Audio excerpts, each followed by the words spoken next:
La mañana con vos, por la radio pública de Marcos Paz. Un pueblo, todas las voces. Estás escuchando.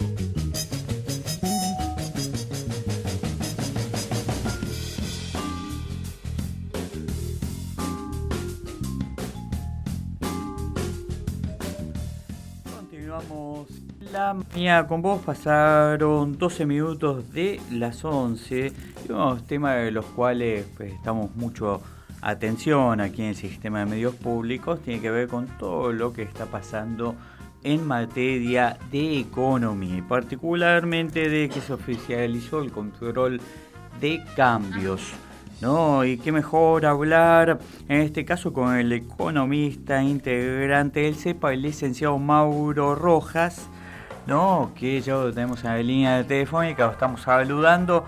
¿Cómo estás, Mauro? Te saludamos a Radio Pública Marcos Paz, a Victoria Alarcón y Bernardo Elfman. ¿Cómo estás?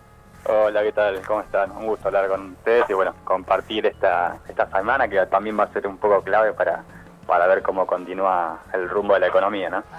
Así es, se oficializó el control de cambios, ¿no? Digo, para algunos cepo, ¿no? Para otros restricción, para algunos pero bueno, ¿cómo va el camino de esto que por ahora parece que dio algunos resultados positivos? Pues el dólar se ha mantenido y hasta ha bajado algunos pesos. Sí, exacto, es un cepo en términos coloquiales, o un control de cambios, como lo quieras llamar, pero es una medida que se esperaba y que creo que fue el último recurso que le quedó al gobierno para estabilizar la situación. Llega tarde, pero bueno, bienvenida sea, ¿no? Sí, sí. Como vos decís, se estabilizó el tipo de cambio porque entre una de las tantas cosas, que no era una sola medida, sino que fueron varias, obligaba también a los exportadores que tenían sus ingresos en dólares afuera a liquidar todo lo que tienen en el mercado local. ¿Eso qué te permitió? Aumentar la oferta, cosa que antes de estas medidas era escasa, el único que intervenía vendiendo dólares era prácticamente el central, y así no fue, perdimos desde que comenzó la corrida un poco más de 10.000 millones de dólares en reservas. Ahora, dadas las expectativas también y la limitación propiamente con lo que es el cepo para la compra de dólares, ya el mercado cambiario se ve que se va a estabilizar en lo pronto. Ayer bajaron los futuros de dólares, es importante, era un mercado en el que el central también estaba interviniendo bastante para controlarlo y tratar de fijar las expectativas. Y hoy, al menos hasta lo que se ve en el momento, no hay mucho movimiento. Hay un poquito más de volumen que ayer, porque ayer, bueno, fue la primera jornada y encima el mercado de Estados Unidos estaba cerrado. Hoy vamos a ver cómo evolucionan también lo que son los títulos públicos, los bonos, las acciones, pero en principio el dólar se estaría estabilizando y sí. Creo que lo que también hay que ir siguiendo es ver si los depósitos en dólares o en pesos descienden o no. En principio lo que son los depósitos en pesos y precisamente los plazos fijos, que es lo más importante, descendieron pero muy poco. El sistema en sí y en términos generales es bastante sólido. Lo que sí descendió un poco, pero no solamente ayer, fueron los depósitos en dólares, que algunos particulares los comenzaron a extraer, pero yo creo que más por el miedo y la incertidumbre que generan las medidas. Y también por, bueno, lo que ya vimos todos los argentinos en el 2001 con el corralito. Exactamente. Claro, esa palabra tan temida y que uno pensaba que podía darse nuevamente por la situación económica en la que se vive, porque la gente, lógicamente, ante el miedo empezó a sacar la plata del banco. Sí, sin lugar a dudas. Creo que todas las noticias que hemos tenido de acá, no sé, de 3 meses atrás hasta el momento, fueron todas negativas, todos expectantes con el tipo de cambio, con el precio del dólar, con los depósitos, con las reservas. O sea, la gente ve esto y se asusta y es entendible. Y bueno, mínimamente lo que tiene ahorrado lo quiere proteger, y los métodos que encuentra es eso, sacar la plata de los bancos y tenerla en la casa, lo cual también es bastante peligroso. Pero en términos de de una comparación con lo que puede ser el 2001, yo lo veo bastante lejos, porque en el 2001 salíamos de una economía totalmente dolarizada, donde el peso era un peso dólar, digamos, los créditos eran emitidos en dólares, había créditos hipotecarios por grandes sumas. Yo veo una situación distinta. Sí, si sí. bien no estamos en las mejores de las situaciones, lo veo un poco alejado la idea del corralito posible. Obviamente hay que ver cómo evolucionan. Esta semana va a ser clave. Sí, sí. Yo creo que va a ir mermando el retiro de dólares. Una vez que eso se genere, por ahí la confianza vuelve y los depósitos vuelven. Claro. Y yo creo que sería bastante positivo, porque el dólar también es una variable que te mueve absolutamente todo. O sea, todavía no estamos viendo la magnitud del salto de alrededor del 25 o 30% que fue después de las pasos. Eso claramente va a impactar en los precios. Y ahí también tenemos que empezar a discutir la economía real otra vez, Ujú. cómo se terminó ajustando el salario real Claro. y cómo va a bajar el nivel de consumo. Ahora estamos expectantes de todas las variables financieras, lo cual es importante también porque es lo urgente, pero también vamos a tener que atender la parte real de la economía. Así es. Mauro, digo, a veces escuchando a algunos de los economistas, que por supuesto después del domingo fue un boom en la tele, en todos los medios, se escucha mucho la cuestión de que es una medida que había que tomar y que quizás llega un poco tarde. ¿Vos qué crees de esto? Sí, coincido totalmente. Yo creo que, como comenté antes, si se tomaba previamente, primero, evitabas el hecho de haber perdido 10.000 millones de dólares, Claro. un poquito más, de lo que son las reservas. El central estuvo interviniendo, pero fue totalmente ineficaz.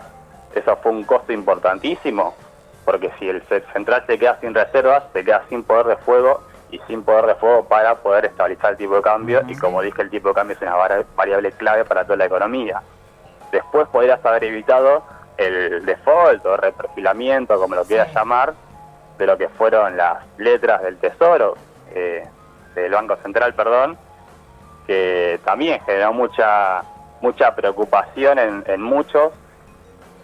También recordemos cómo afectó esa medida, no sé, a empresas, a pequeñas y medianas empresas, a particulares que habían invertido a través de los fondos comunes de inversión, que no sabían qué hacían.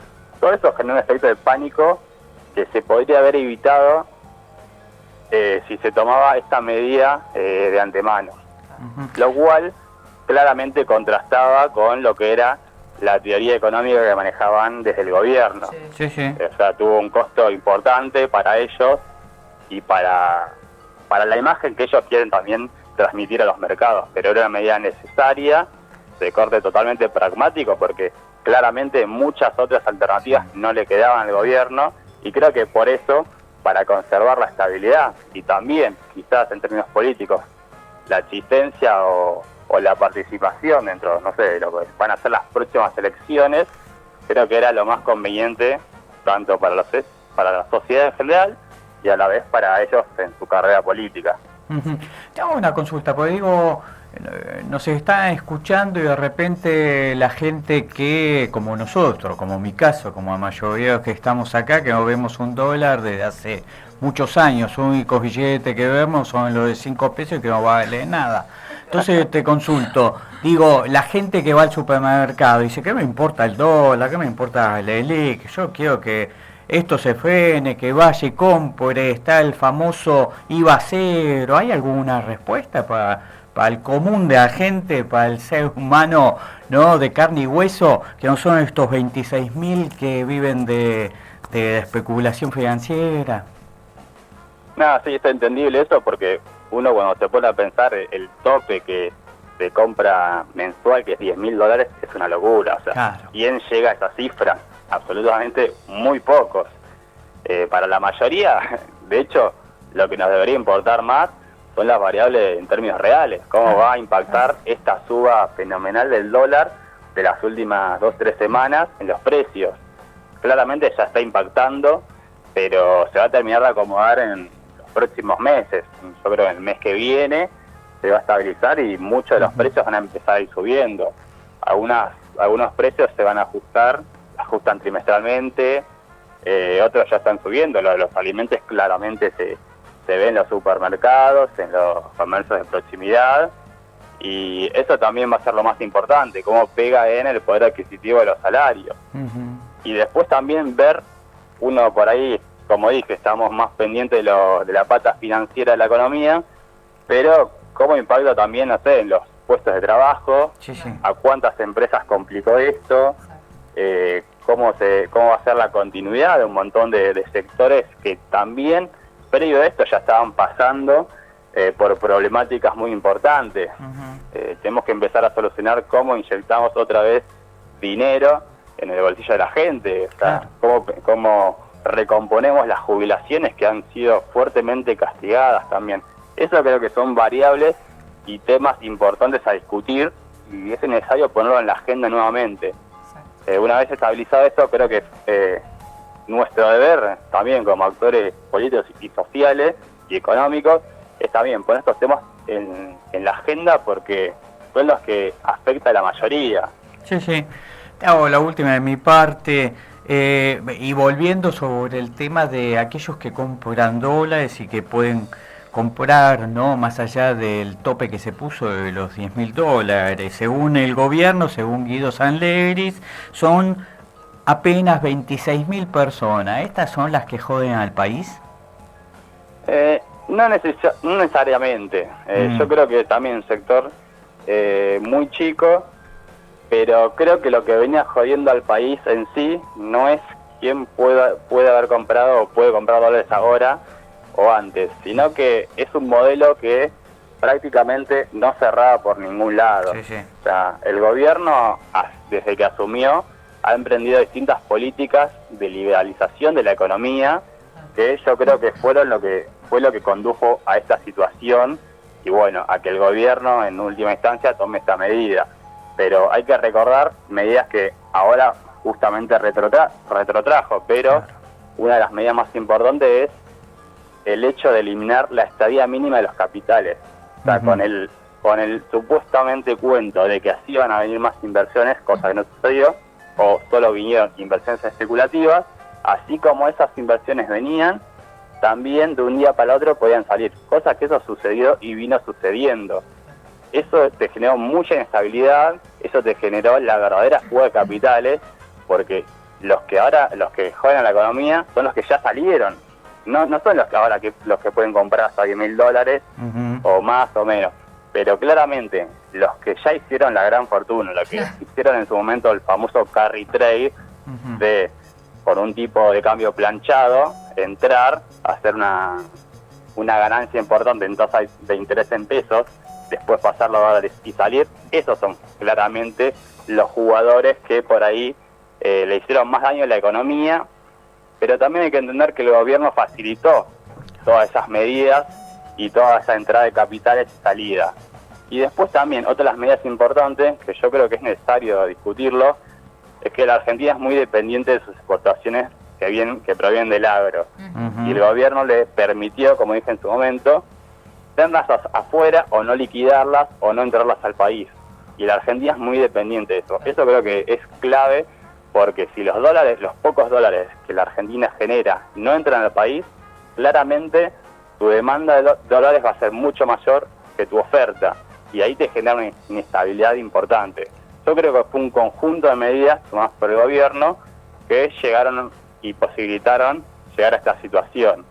Creo que lo que hay que discutir es el modelo económico, creo que hay que discutir un montón de medidas de comercio exterior, de regulación de los capitales, sin miedo, porque claramente estas políticas nos llevan a situaciones límite.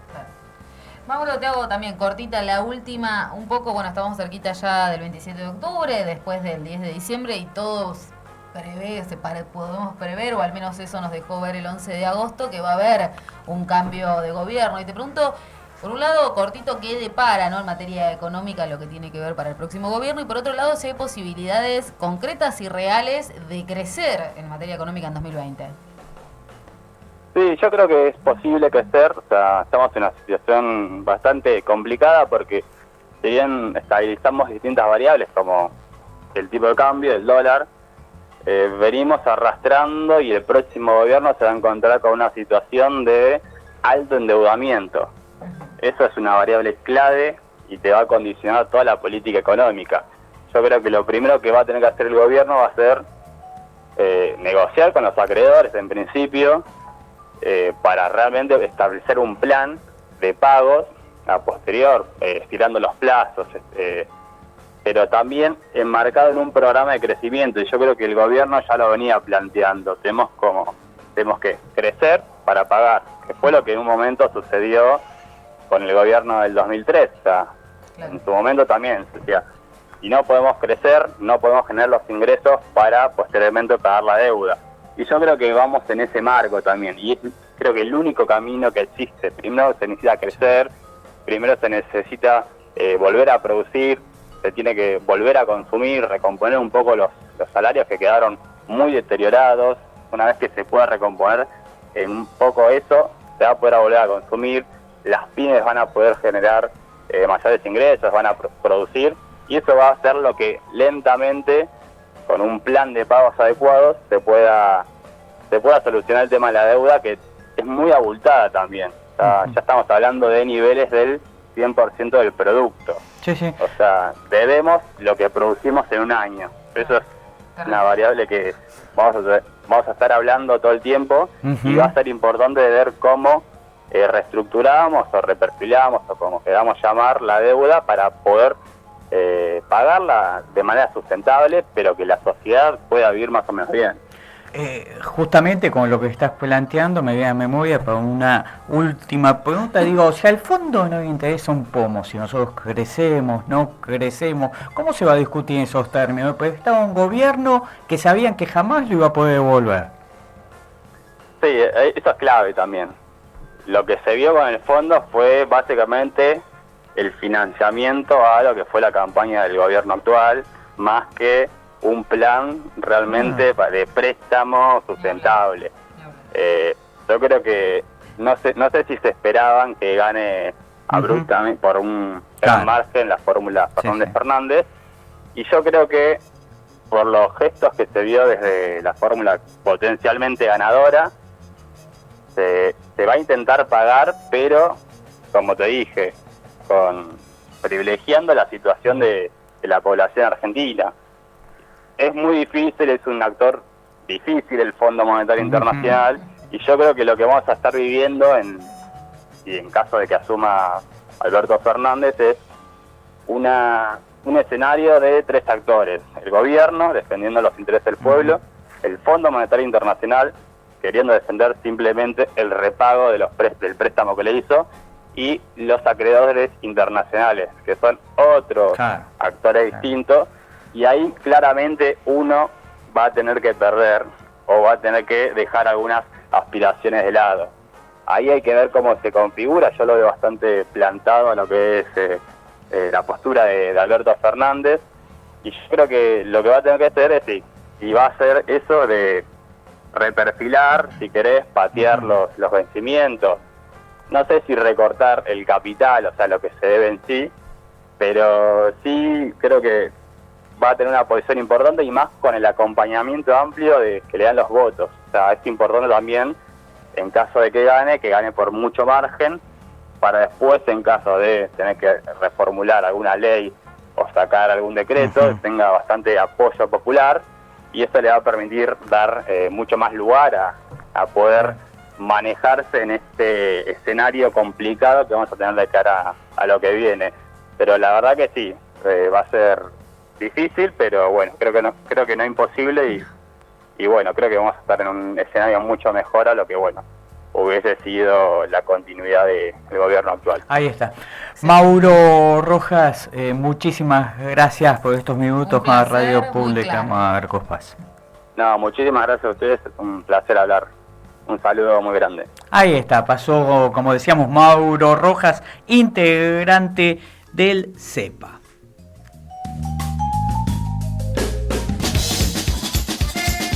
La Mañana con Vos. Seguinos en Facebook y escuchanos a través del www.radiopublica.marcospaz.gov.ar. La Mañana con Vos, por la Radio Pública de Marcos Paz. Un pueblo, todas las voces.